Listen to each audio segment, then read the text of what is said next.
Look how the express lanes, the bridge that goes over the top, that is for the carpool, the express lanes. Regular traffic goes down below. Perhaps that driver there in that car, the murder suspect, is not familiar with the freeways. It can be a little freaky if you're not sure why you're going above the traffic there. So perhaps that person thought they would get caught up. Or there's also the 105 freeway there. It looks to me like that person might be exiting to the 105 freeway, which that person could go then east or westbound on that freeway. We've talked about people going to areas that are familiar to them, driving to neighborhoods that are familiar to them, so not sure the moves of this person. This pursuit has been going on since we've been following it in the South LA area. It has been on surface streets. Just minutes ago, this driver went on to the freeway there, and you can see the police are right there on that suspect. A murder suspect, it's a whole different kind of pursuit there and want. Let's bring in police specialist Dennis Zine. So Dennis, I apologize there. My audio there picking up on my cell phone here as I'm covering this as well. Dennis, you've been a police officer for a long time, now a reserve officer. As you see this one, you hear murder suspect, you think what if you're following this vehicle in an LAPD car? Well, Christine, this is one of those highly dangerous pursuits with a 187, a murder suspect, apparently under surveillance by detectives. They tried to initially, I believe, make a stop, and the pursuit was on. So now they're down in the Harbor Division. They've gone on and off the freeway for a bit. So this is a highly dangerous situation. If he's wanted for 187 or murder, there's no telling what the individual is going to do. Commuter time, it's a little after 4. We know the traffic is going to get more and more congested. So you've got all the dangerous components here, and it's a very dangerous pursuit with a fleeing possible murder suspect. So 4 o'clock, we think of that kind of being the start of rush hour. I always say to people in LA, if you got to be anywhere of any distance, leave by 3:30. So not surprising to see traffic already starting there. That driver taking those express lanes from time to time, we know those are open to those that are carpool or those EV stickers for the moment. Much more open from time to time compared to the other lanes to the right. Dennis, that allows that driver to keep on going with not as much traffic there. Exactly, and the suspect will utilize that to their advantage. The ground units, and they will not normally have motorcycle officers involved in pursuits such as this, just because of the danger to the motor officer and the public. So they're using the chopper to keep observation. They're going to be overhead and then broadcasting to the units, but then the units on the ground, on the freeway in pursuit, they need to be very cautious. They don't want to create more hazards to the motoring public that are probably going home from work or home from school. So there's a lot of dangerous factors involved. But when you're chasing a fleeing felon, a possible 187, a murder suspect, that is the highest priority. They want to obviously take that individual into custody. And if in fact they are involved in that type of crime, they don't really care what they do because they know they've already committed the ultimate crime, murder, and they know what they're wanted for. So obviously this will be an extremely dangerous pursuit at a terrible hour, a little after 4 o'clock on a weekday. And Dennis, we are showing our viewers video from earlier. Look how dangerous that pursuit has been on surface streets there in the South LA area.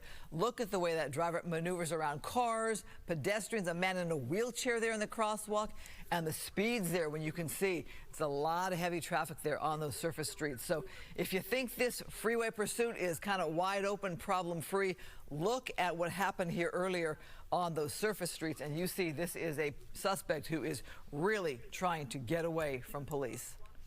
Absolutely. So the highest degree of danger for the motoring public, a great degree of danger for the officers that are in pursuit, and then negotiating those police cars to make sure that they don't get in collision and harm an injured individual, an innocent individual, a motorist, a pedestrian, a bicycle rider, et cetera. So there's a lot weighing on the officers' shoulders that are in these pursuits, a lot of responsibility, but an individual who's fleeing, if he is in fact a murder suspect, and he knows what he did, then obviously this is minor to him as far as getting away. If someone has been injured along that path, well, he doesn't really too much care about that, since if in fact he's murdered someone, which is prompted this pursuit in the first place.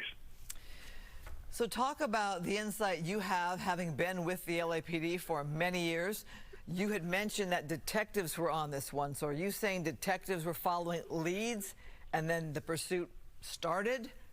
Apparently, apparently, intelligence information is that there were observations. They try to seek out these murder suspects, and they do surveillance. And then, if they can identify, then they try to make the move. And in fact, in this particular case, if this is in fact a murder suspect who was under some kind of investigation, and they were observing activities, and then he obviously saw something and took off, and away the pursuit went. They called in for the black and whites, but when they're doing their intelligence scouting and the investigations, and I've worked that section before, where you're doing basic uncover work to try and put the elements together, and if this is the right suspect, etc. And then once you are capable of making that, when you have enough resources, then you make that move. But when you talk about my years with the department, I joined in 1968, so wow. I've been with them continuously since 1968. And my son is now a captain with the organization, so well aware of the responsibilities and the hazards, and obviously the investigations get more intense. DNA, which we didn't have back in 1968, so there's a lot of changes, but the technology of a pursuit is the most dangerous part when you're fleeing and jeopardizing all the folks, the pedestrians, the bicyclists. On the freeway, it's less hazardous because all you have is the cars and trucks to contend with, even though that's hazardous. But then you eliminate the school children and the people walking and jogging, et cetera. So it's the safest environment if you have to get in the pursuit, freeway versus surface street. And everyone's going the same direction at a relatively high rate of speed here that is higher than, obviously, the traffic next to this driver. We have been watching this pursuit now for, I wouldn't say a half hour yet, but it's been about that time there. So I can't help but note, Dennis, as we watch this, you say detectives were on this one, then black and whites called in. We lost 3 police officers in Pennsylvania yesterday, 2 more in critical condition, and they were detectives there investigating a domestic violence matter. So the thought of detective work being somebody sitting in an office looking at paperwork and looking on their computer is a much different perspective when you think of what happened in Pennsylvania. Absolutely. When you're pushing the paper and you're doing the reports and you're doing the follow-up investigations, interviewing witnesses, making telephonic inquiries, that's one issue. But then if you're then focusing in on an individual and that suspect, and you go under surveillance with that, and then all of a sudden we verified this is the suspect, we want to stop, we want to interrogate, we want to verify. So you obviously want to verify, and you can do that with fingerprints, but you can't do that until you get the individual in custody, and you go from there. So while the detective work is a lot of painstaking effort, you have a lot of reports to go through, a lot of investigation, a lot of analysis with Scientific Investigation Division. There's a lot because people's freedom is very important, and we don't want to arrest the wrong people. We want to arrest the people who committed these crimes. So there's a lot of investigation, and once they get that case and they believe this is the individual beyond a reasonable doubt, then they take that effort to take them into custody. They get booked, and then we go through the processing and find out if they are. Then it goes to trial, goes to court, and we find out what happens in the court proceedings. But there's a lot of detective work that takes place. The officers in the black and whites, the patrol units, they handle all those 911 calls, excuse me, all those calls for service. But when it comes to the investigation, those detectives have that responsibility. And I will honestly say we don't have enough police officers on the streets. We don't have enough detectives to do the massive amount of work that it takes in a city this size. And hopefully we can recruit more personnel to law enforcement to take care of that. But there's a lot of work to be done and a lot of investigations, a lot of victims that want to see justice, and you can't get justice until you find out who the perpetrators are and the circumstances. And then you got the court system to deal with. So we know we have a great district attorney, and the district attorney is doing a wonderful job, but it's pieces of the criminal justice system that all have to work together. And then the ultimate is to have justice prevail in the community where justice serves for everyone's benefit, and that's the key. Oh, Dennis, let's take a look here. So we are watching this pursuit here on the 110 freeway southbound, a murder suspect here. You can see this suspect now, this driver, getting off of the freeway now onto surface streets, perhaps in the San Pedro area, unless they're making some kind of other freeway connection. We'll see in just a second here. This is, again, a murder suspect, LAPD on this one. our viewers are watching on Fox 11 Plus, our sister station, Channel 13. We've got sports programming on Fox 11, but we're following this on the web as well, foxla.com. You can see this pursuit is well underway at very high speeds. Let's try to get a feel for where this suspect is going here in the San Pedro area after having been on the 110 southbound from South LA, Southeast LA, as we continue to follow this here. Oh, interesting moves there. Now, we saw a lot of strange moves by this driver on surface streets. Oh, is this the wrong direction? My goodness, very dangerous. Wrong direction, those semis there. Wow, that's really dangerous now. Not sure if the suspect knew what they were doing or where they were going. Very scary for all of those other motorists there as this car is barreling toward them. They have no idea what's going on. Okay, at least now we are back going the right direction. But Dennis, you see how scary it is and how much this driver is doing to get away from police at all costs.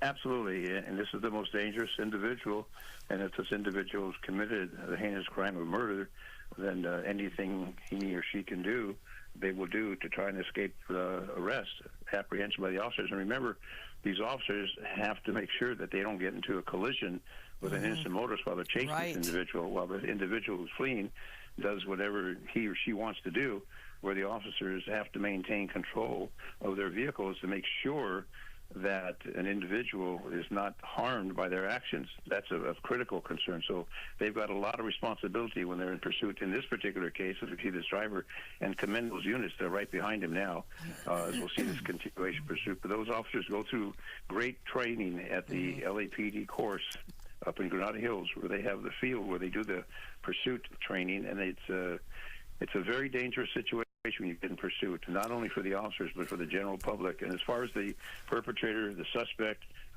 he or she doesn't really care. They just want to escape, and they don't care what happens in the process. Dennis, we're looking at a closer shot of that vehicle. The bumper, they're obviously experiencing some kind of damage to it. Not sure how or when that happened. I didn't see any kind of accident during our coverage. Perhaps going just, you know, the crazy routes this guy's going, the bumper caused... it was hit in some fashion. All right, so we're back on the 110 freeway in the Wilmington area. Now we are northbound, and it makes me wonder if this suspect was trying to get back to an area that is more familiar to him or her.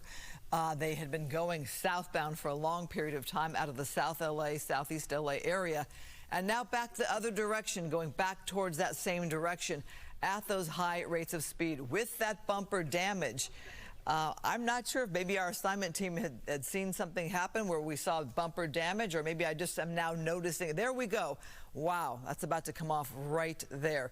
We are not saying this is a stolen vehicle. No word on that. Just a murder suspect that was under investigation by LAPD detectives, and something triggered this driver to take off. Are these speeds for real? 100 miles per hour? That is terrifying. Dennis Zine, police specialist, as you watch this.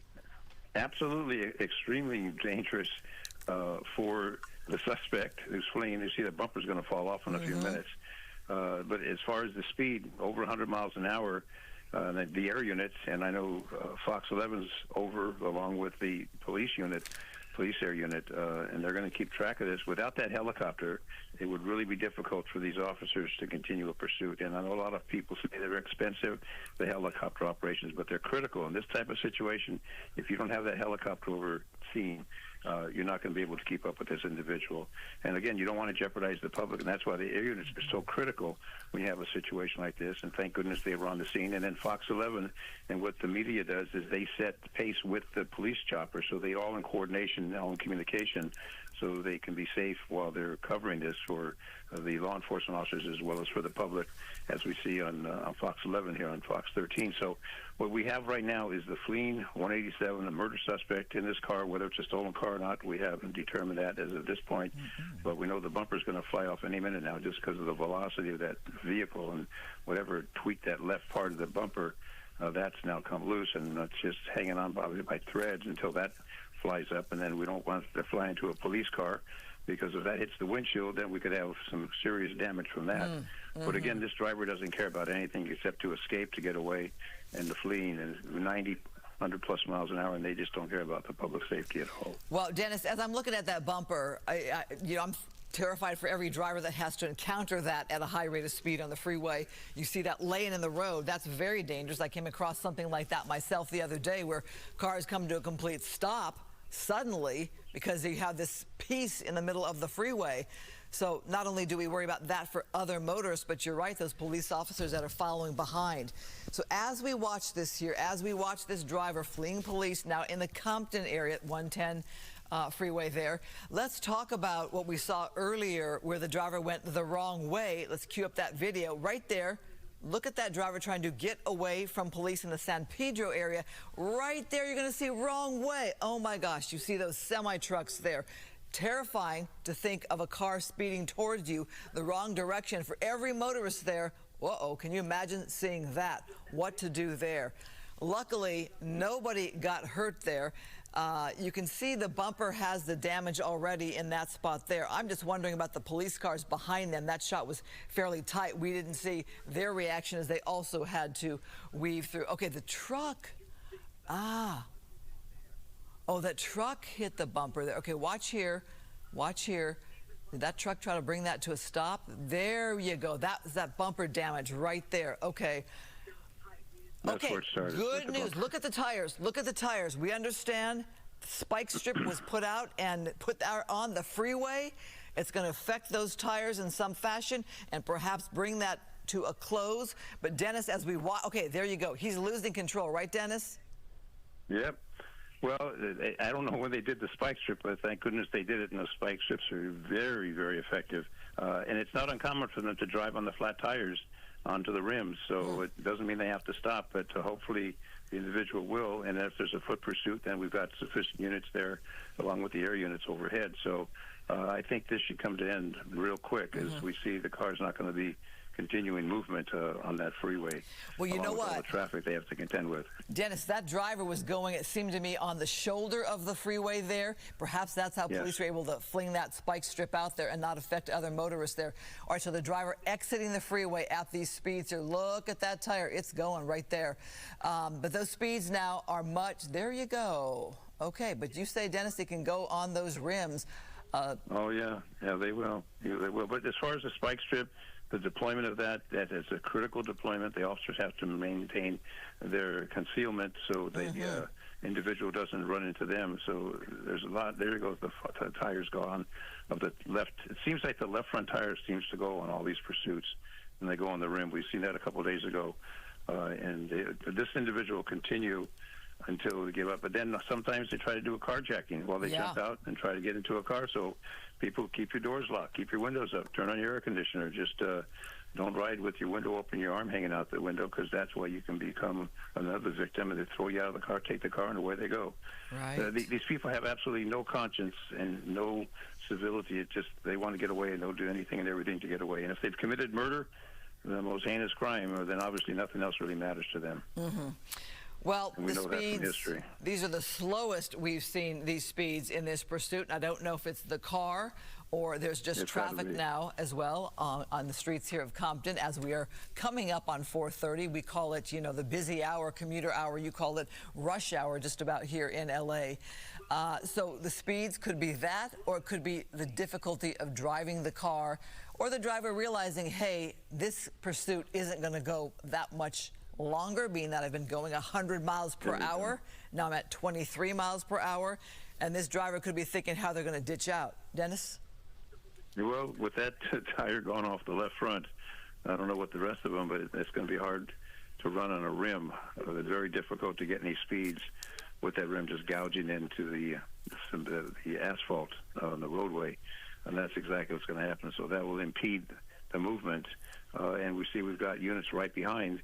So those officers will be ready to engage, and if a foot pursuit takes place, we know that's not uncommon. So as we continue with this slow movement now up to 20 miles an hour, down from where they were before, this is going to bring it down to a slower pace. And meanwhile, the units will converge, because we'll have a number of units that are converging on the scene to get this individual into custody. And if we have a foot pursuit, there'll be sufficient units along with the air unit. So the freedom of this individual is coming to an end real quick. You have to wonder the backstory here of this being a murder suspect. Detectives investigating this one, and then the driver flees, and black and whites, as Dennis told us, were called in. This wasn't something that they were like on a crime scene call, apparently. So you have a murder suspect here on the run. We talk about what lengths they'll go to get away. Other motorists could be in danger of being carjacked, as you talked about. Homeowners, residents in the area who might be completely unsuspecting. And so this is a very dangerous outcome here, possibly. And Dennis, we don't know, does this person have a weapon? And for police, does that make them keep their distance all that much more when this does come to an end? Because we don't know what we're dealing with. Or maybe they do know who they're dealing with. Well, they won't know for sure until they get the individual out of the vehicle. I mean, there's suspicion. The positive idea is when they get the individual in custody. That's when they'll make for sure what it is. But the individual, if they have a weapon, obviously the officers will be well prepared when they exit the vehicles, and they'll take the position of advantage and do the commands that we've oftentimes heard. Hopefully the individual will comply. If not, there'll be a foot chase, and the foot chase takes place. The officers will be doing that, and we know that's a very dangerous situation. But hopefully we'll have sufficient officers there who can overwhelm this individual. We know that there's a car a couple hundred feet behind the suspect's vehicle, and I'm sure there's additional units behind that. But as long as this pursuit's been going on, it gives them time to muster up the units to get them to deploy to back up, so they'll have enough resources when this comes to an end. And we think there's one person, there may be more than one person in that car. You've got to think of all options and all possibilities to make sure that you can go home at night to your family and the suspect goes to jail where they belong. But this horrendous driving is reflective of an individual who is fleeing at all costs. It doesn't matter what the jeopardy of the public is. They want to get away, and they'll do everything they can to get away. And fortunately, our heroic officers pursue. They do what they need to do. We've got 3 black and whites, and I'm sure there's a supervisor there, so there's a 4th. So we got four black and whites that are in pursuit of this, and they're all prepared as soon as that car makes a stop to give those orders. And if the individual jumps out and takes off, they'll be taken off too. But thanks to the air unit overhead and with the specialized equipment they have on board that chopper, this individual will be taken into custody real quick, because I don't think he's going to be able to go much farther with that rim since the tire's gone and the car's obviously fatigued. So I think we should bring this to an end in the next few minutes, because it just can't continue going this way. Yeah, and there could be a standoff. We've seen that for hours upon hours as well. Dennis, as we look at this car limp along here, let's take a look at when we believe that spike strip was thrown out there on that freeway.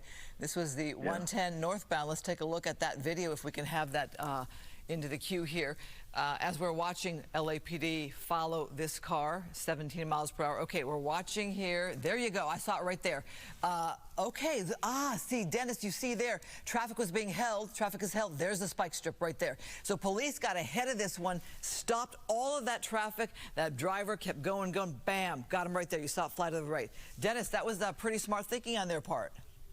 Well, they're planning ahead. Yeah. What that takes is a lot of strategy, a lot of thinking, okay, let's do this, let's do that, let's employ different techniques. And they've got a battery of techniques they can utilize. It's just which one's going to work. In this particular case, whoever was in command of that decided, let's take it down, and we did it. It worked.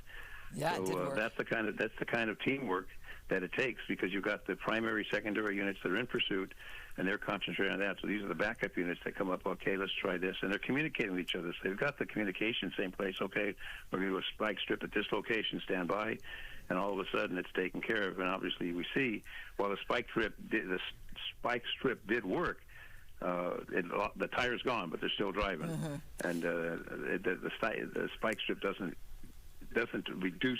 It reduces the speed, let's say that. Reduces the speed, but they'll still go on that rim until that rim gives out. And eventually the rim will give out, or they'll give out and say surrender. Or most of the times, if they're this hot of a suspect, they're going to run. They're not going to just get out of the car, put their hands up and surrender. Well, that to me, having covered many pursuits with you as well, was really quite amazing to see. So I'm thinking of all the pre-planning of police thinking, okay, this guy's driving what appears to be, if I have this right, on the shoulder of the road. So there are no other motorists on the shoulder. So let's stop traffic. And we've all, I think, been on the freeway where police have called a brake, where they have to slow all of that traffic going down the freeway to bring it to a halt. and that driver not even guessing what was going on. That driver probably thought there was just backed up traffic, you know, as we see in LA during rush hour, and just thought, hey, I'm on the shoulder, I get to keep on going, and bam, that spike strip was right there. Okay, Dennis, as we look at this right here, that bumper hanging by a thread still, would they consider a pit maneuver in something like this? The streets seem to be fairly wide open here on Compton, in Compton right now. Problem with it, the problem with a pit maneuver, if the individual is armed, then you're going to have shots fired, and it's not worth it. It's worth holding back, letting this car finally become disabled.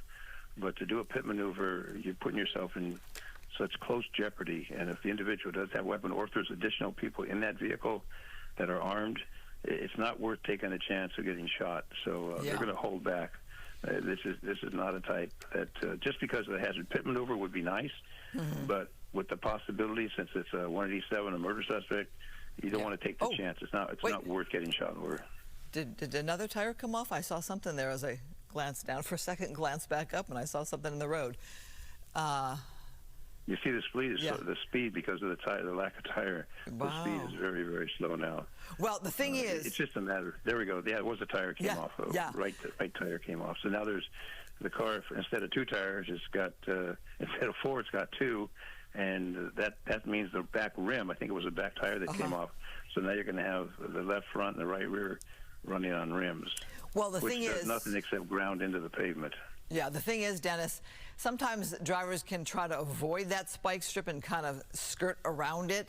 This one, they got straight on. That driver ran completely over that spike strip. So not a surprise that the back tires or other tires were affected besides that driver's side there. All right, so because of the danger, we're not considering necessarily a pit maneuver because you want to keep the officers back because we're dealing with a murder suspect. So you just kind of wait this one out. It goes until it goes, right? Well, you see the speeds down to 29 miles an hour, 28 miles an hour, no longer going to excessive speeds. So it's just a matter of time till the car gives out.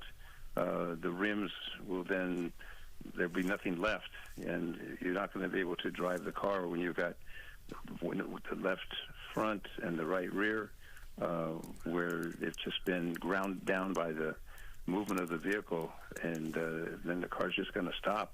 And apparently this individual wants to go the maximum point, and the high speeds are over, that's for sure.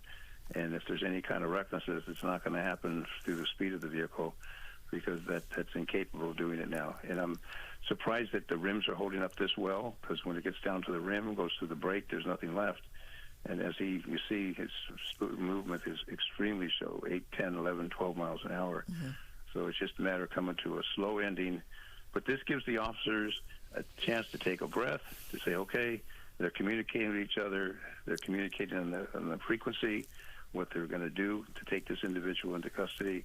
And it's just a matter of minutes, I'd say, until this car comes to a halt, just because it's not going to be able to operate any longer. So our viewers have an understanding of the community here who may be watching from another state or even out of the country. Compton can be an industrial area. There's a small airport there as well, but you can see a lot of warehouses. Look at the industry right there, the big rigs right there. There are a lot of people who work in that area, but maybe not a lot of traffic on the streets necessarily in certain parts of Compton. It's residential as well, but you can see the industry right here. So it's wide open. It'd be great if this pursuit came to an end, like right in this area where the suspect can't carjack somebody necessarily, can't run into somebody's home, obviously a pedestrian right there. But to paint that picture of Compton, we don't know if the suspect is familiar with this area. South LA, not too far from this area, and that's where we picked up the pursuit. Now, the suspect left the South LA area, was on the freeway down to Wilmington, San Pedro to the far south, and then turned around and came back to this general area. Does that tell you anything, Dennis? Well, I believe the individual is familiar with this particular part of the Los Angeles region, familiar with that area. You always want to go to a place where you're familiar.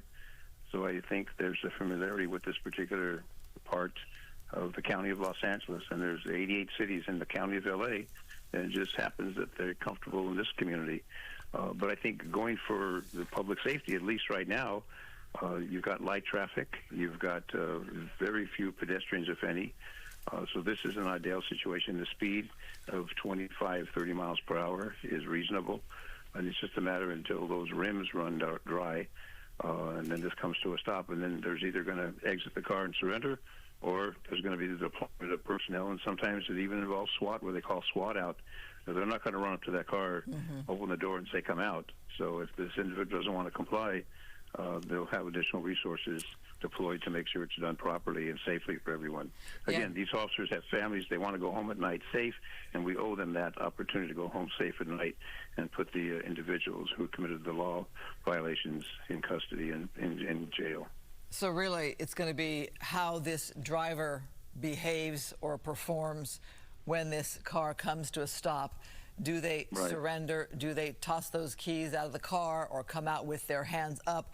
Do they comply or do they run? I mean, obviously, my guess is the person is not apparently on any kind of drugs or substances, because they were able to drive quite normally, dangerously, but they are able to follow the lines of traffic. Would that be your guess, Dennis? We're not necessarily dealing with somebody impaired? No, I don't think they're under the influence of anything. I think they're fine as far as the condition, that they're not under the influence of any kind of drugs or alcohol. At least the driving pattern doesn't show any impairment. So I would say that that's not an issue. But the issue is, if you're dealing with a 187 or a murder suspect, you've got extreme caution, because oftentimes guns are involved, and this individual may be armed. And if the individual opens the door and starts shooting at the officers, then you've got problems to contend with. So there's a lot of factors, but at least we're going slow. The officers are communicating. The partners in each car are communicating. There's a supervisor who's communicating. So everyone's on the same page. And they say as soon as this stops, the individual could jump out and jump into and hijack a car, carjack. Anything's possible, but they're preparing for all this. This gives them the time to come up with a game plan. If he gets off and he wants to take off and run, okay, who's the best runner in the squad here? Who's going to take off and run? Who's going to be the backup? So this gives them a lot of time to get that game plan, how we're going to do it. We're not going to run up on the car. We're going to make sure that it's safe for everyone. And there'll be a supervisor who gives the direct orders what to do. So, car 1, 2, 3, 4, this is what you're going to do. 4, 5, you do this. They're going to have to block traffic. They're going to have to make sure there's no pedestrians around, no bystanders. Again, this individual's possibly murder suspect, which means either a gun or a knife, killed someone, wanted for that. So that's what you have to anticipate, is they're going to be armed. And that's a key. You don't want them to come out shooting, because that could be a very sad situation where the officers are out in vulnerable position and he comes out, opens the door, and starts shooting.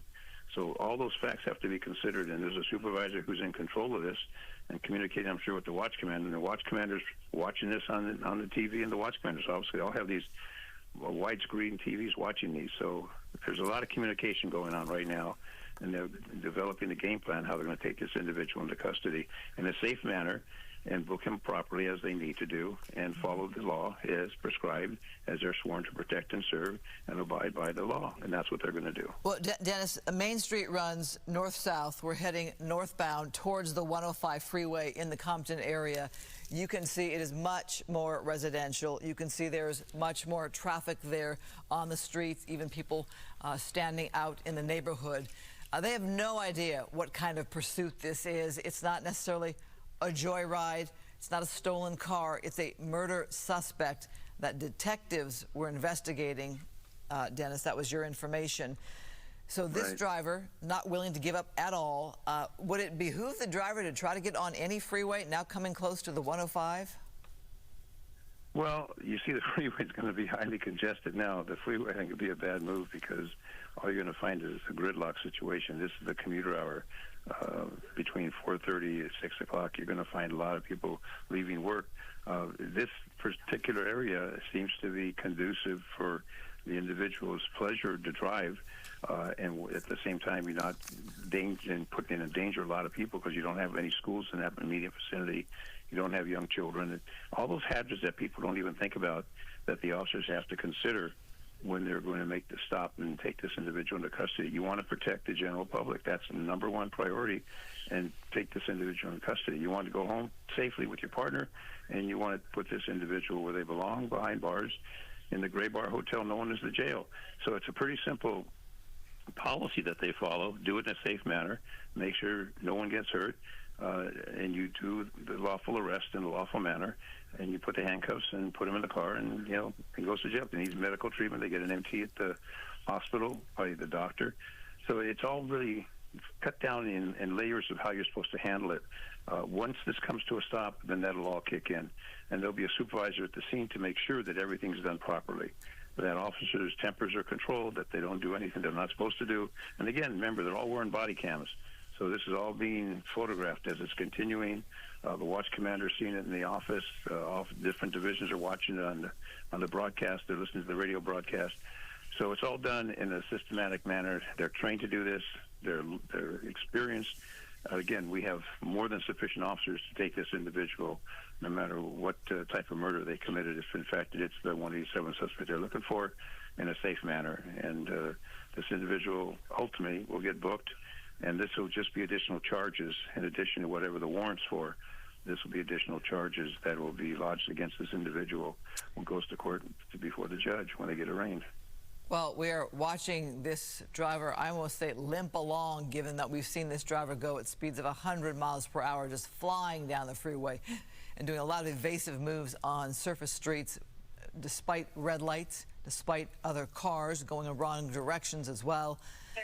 And as we see this here, you can see people along the street. Some are bringing out their cell phones. Perhaps they're watching this on the web, or perhaps they're just watching a car come down their street, seeing a lot of police cars behind it. They know something's not right, something's up, could be a pursuit, but a lot of people there with their cell phones out.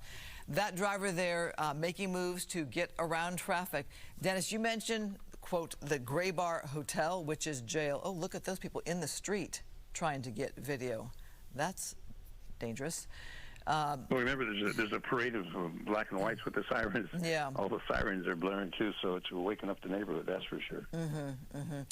Dennis, I get back to the Gray Bar Hotel jail. Do you get a sense that this person perhaps has some kind of record, that perhaps they have been through this before? Obviously, a murder suspect we're dealing with. Do you get a sense that they perhaps have been arrested before? Well, my best guess would be they have been arrested for serious charges. They may have done time in state prison. Obviously, it's not a comfortable place to be. And I think with that experience, they don't want to go back. And while they're doing this display of very slow speeds, they're not going to get too far at 20, 25 miles an hour with an army of officers behind you. It's just a matter that whatever they've done in their past is probably coming up to their mind. Do I want to do that again? And if it is a 187 suspect, a murder suspect, it was a grieving family. Yeah, I was just thinking about that. Who was killed. So yeah. You've got to think about the justice. The justice system is that where's justice if this person has done that and they get away with it? Because there's a grieving family that we have to consider. What about them? And what about the individual who is the actual victim of the murder? If in fact this is all what we suspect it to be, justice for that individual. So there's not a lot of mercy for the individual who's fleeing now, as we see this low parade of the suspect in the police units. Most of it is the criminal justice system. Maybe it didn't do its job last time. Maybe it'll work this time, so we don't have more victims that end up being victimized by individuals who have no concern about their health or safety.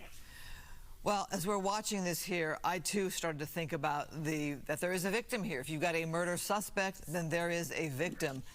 And sometimes you look at a police pursuit, they're so routine here in Southern California. There can be a comical aspect to some of them and some of the moves. Obviously dangerous, it can be almost like a movie. But as we think about that and what you just mentioned there is a victim here. We don't know the details of the murder suspect police were pursuing. Obviously, if this is their guy or girl, that person's not wanting to stop. And if it's not, this person is sure ditching out on police for some reason. And then the family of the victim who was involved in the murder. I mean, there's a lot of issues that come upon the situation where someone commits a vicious crime of murder, the family, the aunts, the uncles, the children. I mean, there's a lot of people that are impacted. One murder There's a lot of people that are directly impacted by that murder. People die of natural causes. That's very tragic. But when it's a murder, that's not natural causes. And whether it's through a knife or a gun or whatever the case may be, there's a grieving family, and they want to see justice. And if justice doesn't prevail, you end up with less than a civilized society. So the people who are victims of this particular situation, if this all pans out as we suspect, if this individual didn't do anything, why would they continue with this pursuit? Why wouldn't they just stop and surrender and, explain it to the officers? The fact, consciousness of guilt is part of this. You're guilty, so you're going to do everything you can to try and get away. Obviously, the run is going to come to an end real quick, because you're not going to get too far at 20-plus miles an hour with an army of officers and helicopters and news people over you. It's just not going to happen. But the longer they drag it on, people are looking and watching and looking. But you and I have covered these many, many times. This isn't the first time we've seen something like this. And this is a situation that impacts a lot of people, the family, the aunts, the uncles, the classmates. There's just a tremendous amount of impact when someone is the victim of a serious crime. And the most serious we have is murder. Well, as you know, we cover it every single day, loss of life. And it's, oh, wait, another tire. That's where we saw the video of that other tire that went off. So that big picture on your screen there, that was in the Compton area. That's where tire number 2 came off on the right side. There you go. So that that proves, Dennis, that spike strip was very effective on the freeway. It got that driver's left side. It got something on the passenger side. That's what you want from your spike strip. But an example right here, that a spike strip doesn't mean a car comes to a stop. This pursuit has been going on now in the southeast Los Angeles area, where I should note we picked up this pursuit when we first got on it for Fox 11 Plus here. So, Dennis, this driver is now back to where the pursuit started, at least on air for us here. What does that tell you? Well, I guess we're going in circles.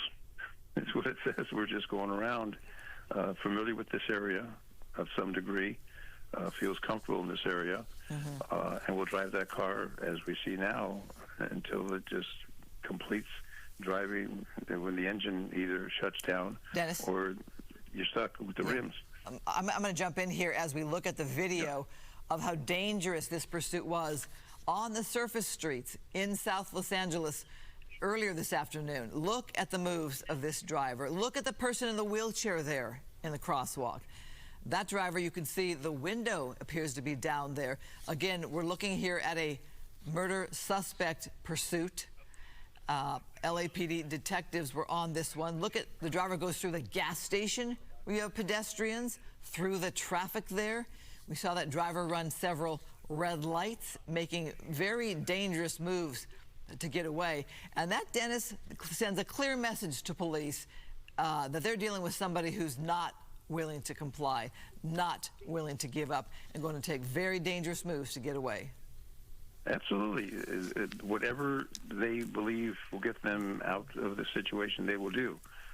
Whatever it means, running over a pedestrian, doing whatever the case may be, they have total, complete disregard for everyone. And that's a sad commentary on a human being that is in a deadly vehicle, because that vehicle is obviously going to kill people if you don't control it properly. Just no consideration whatsoever. And this is the sad commentary when people are breaking the law. The most heinous is of murder. But you see the number of officers, the number of resources that are deployed to this. And if you don't have sufficient resources and he comes out shooting, we don't want to lose any more officers. And I've been to many police funerals. Their lives are very precious, and we need to maintain their safety and their security. So the general public's in jeopardy. The officers are in jeopardy. Well, thank goodness we've got technology. We got the helicopter. I know there's some critics about the noise of the helicopter. Without a helicopter in situations like this, you would really be desperate to try and keep up with the individual. I wanted to paint a picture of what the video we were just showing our viewers, and that was the driver going the wrong way, trying to loop around. The driver went 110 southbound for a number of miles, ending up in the San Pedro, then Wilmington area, looped around there going the wrong way and got back on the 110 northbound to then end up on surface streets eventually after being on the freeway. So we've been pursuing this, or following this pursuit since I think before 4 o'clock or right about that time, give or take. And we've seen this driver return to the South LA area. Police very effective with that spike strip on the freeway, damaging those tires, but that driver still going and going. The pursuit still on. Well, they're deploying all the resources they have. They can't basically ram the car with the police vehicle, because if the individual does have a weapon, then you'll direct line of fire to the officers in the police vehicle. So you can't do that. They've really done everything they can logically, reasonably do. Yeah, Dennis just saw that spike strip video again. Impressive. Police stopped the traffic, deployed that spike strip as that driver was on the shoulder, it appears, of the freeway. There you go, one more time. Traffic stopped. There you go, spike strip. Okay, and they got that driver's side tire, and then we saw later on the passenger side tire comes off. So that driver now riding on the rims there in South LA. We're watching more footage here of this pursuit to show you how their tire right there on the driver's side came off. This is earlier video. You saw that bumper was hit when that driver went the wrong way, and that's why that bumper started coming off. Started, I say, because it's still hanging on there. And there you saw that driver's tire on the passenger side come off. So that's what we're dealing with at this hour as we're coming up on 5 p.m., the heart of rush hour in Southern California. In Compton, that driver it's got to be a very uncomfortable ride. Dennis Zine, I'll bring you back in here. For that driver riding on rims now, how does that feel to drive a car like that? I've never done that, but I'm sure it's not very comfortable. I don't know what kind of seat you'd have to make it comfortable, but when you're driving on rims, we know that there's at least 2, if not 3, driving on rims. I made there maybe 1 tire left. But those rims will give out eventually. It's grinding into that asphalt, the cement on the roadway. You got the cement, you got the asphalt. It's going to grind down where it won't move anymore, and then it starts to catch fire. I've seen that happen when the actual rim will catch fire because of the friction between that and the roadway. So what we're seeing now is a repeat, I believe, of some of the other shots that we've shown, and it's just a continuation of just wandering through at a very slow speed. But again, they're not going to do a pit maneuver, which seems, well, just a pit maneuver, bring it to a stop. If he has a gun, which is very possible, then you open fire, and officers, it's not worth their jeopardy to have that happen. So this will continue, as I said, until that car gives out. He's not going to surrender. The car is going to give out. And then whether he gets out of the car or if they have to use resources to get him out, additional personnel, that'll be the case. So we'll have to see when that comes to pass. But it should be pretty quick. Dennis, you said that a while ago. I know, but those rims, I can't believe these rims are holding up this well, because the rims finally give out. I mean, they're grinding down. It's grinding down, and eventually they're not going to be able to go. They'll just lock down. There's probably a dozen, I'd say there's probably a dozen police cars in this pursuit, at least a dozen. Well, one of the videos that we were showing our viewers as to how this pursuit's been happening throughout time here is we saw a lot of pedestrians, people on the streets there, on the sidewalks with their cell phones out, documenting video of this. That's because this pursuit became a very slow speed pursuit. You are standing perhaps on the street corner for whatever reason, and you see all of these police cars coming your way. You know something is up. We are in a day and age where people roll with their cell phones and post on their social. You can look at the left-hand side right there. People right there taking video. I mean, it's not every day that a pursuit comes your way and you can watch it go by. It's kind of like, oh, wow, there goes a pursuit. Multiple times. Yeah, go ahead. Multiple times it's going by the same neighborhoods that kind of like that neighborhood down in San Pedro in Harbor Division. This is all Harbor Division, as I understand. Southeast LA. Where southwest. Southeast. Yeah. Okay. We were further south, but I guess he moved up a bit. Yeah. Oh, Florence. Wait, South Main at Florence? Main and 70th now. You saw somebody there on one of those little motorbikes. You know, you have to wonder if this driver, because we picked up this pursuit in Southeast LA, we're back now in Southeast LA, are they on the phone with somebody they know? Are they talking to people in the neighborhood? Are they driving by their home? And sometimes you have that where police encounter residents who come out who know this person. that police have been chasing, and that's a whole different crowd dynamic. That's it. That's right. And you want to get that individual into custody and away from there as quickly as possible. You don't want to get that neighborhood up in arms about it. That doesn't create anything except more problems. But they do have sufficient units. If those are all the harbor units, or maybe southwest, southeast units that respond to that, but primarily harbor division. And each division has a certain number of black and whites assigned per watch. It seems that there's a whole lot of black and whites down there that they've got to be from some other divisions in addition to harbor division, southeast, southwest harbor, in the southern part of the city. So a wider shot here of the neighborhood goes to show you how residential this area is, and you fear for the safety of every single resident when a pursuit comes to an end, because we have seen suspects run. We have seen suspects run into someone's house. Right now, this driver is just driving and no sign. You know, sometimes we see, Dennis, they pretend to pull over, they start to pull over, they attempt to pull over, they even open their car door, they jump back in. This driver has made no signs that he or she is going to stop yet. No even attempt to stop. They play the cat and mouse game. This is not playing cat and mouse, just continuing, not stopping, not complying, just continuing whatever speed. And the speed right now, obviously, is extremely slow because of those rims. You're running on rims. But I'd like to get a count, if we can get a count of how many black and whites are in this pursuit from the beginning to the end. I wouldn't be surprised if there's not more than 12. Well, you think of the manpower, the taxpayer dollars, the cost to citizens. Oh, yeah. And but the time they're not on the call, right? And is there more than one suspect in that car? There's all these possibilities. Is there more than one? The weapons, the automatic weapons?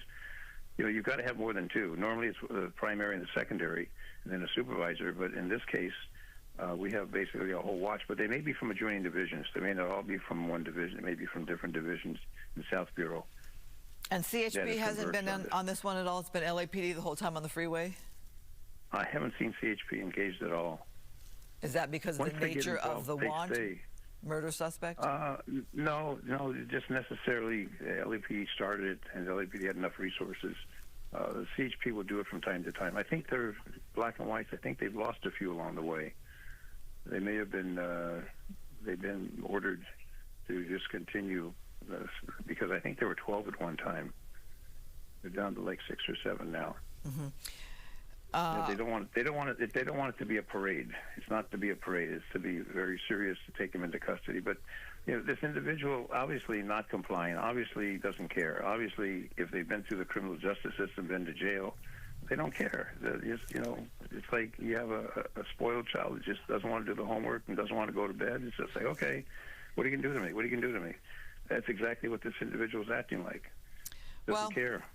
We say spoiled child, but I'm thinking murder suspect. This could be, you know, a lifetime behind bars, a lifetime incarcerated, depending on the crime and if this is indeed the suspect. So we are just watching this one play out with hopes that it will come to an end soon, with hopes that it will be a safe ending, with hopes this driver will just eventually pull over and give up, posing no threat to officers or civilians there on the street. Rush hour traffic there, and that driver trying to wedge through the red light. Oh boy, that is really dangerous. Those cars have no idea this car is trying to sneak through. Well, and you can see the speed of that car is extremely, maybe 20 miles an hour, maybe 20. It doesn't care, you know, going through the red light, it doesn't care. And if someone's not paying attention, they might get broadsided. And a bicycle, a motorcycle rider. Dennis, there's just a lot of factors that come into play here. In your decades of law enforcement, would you say in your decades of law enforcement, would you say there's a pursuit every day in Southern California? Yeah, more than one. Really? When you think of the 88 cities in LA County, everything from Los Angeles, you know, the different departments, Beverly Hills, Burbank, Glendale, Pasadena, Hawthorne. I mean, there's 88 cities. There's a ton of police departments. They don't all get the coverage, But obviously, CHP gets a lot of coverage, LA gets a lot of coverage, sheriffs get a lot of coverage. But they're looking for these violent criminals who committed heinous crimes. And in this particular case, if you're dealing with a murder suspect, how many victims were murdered by this alleged individual, the suspect, I should say? We can't say they're guilty because that's the judge, the jury, the court. We can just speculate, say what they're wanted for, what the suspicion is. But after that, it goes into a different level of review. And, we don't know sometimes the outcome, but we see it at this stage. And then we'll see an individual taken into custody, gets handcuffed, goes away in a police car. And that's the last you hear about it. You may read it in the paper in a couple weeks, but most people, that's it. It was just a feature, and that was it. It was, Dennis, Code 4. We are looking at a wide shot of Los Angeles, southeast LA. We are going to end our coverage shortly here at Fox 11 Plus.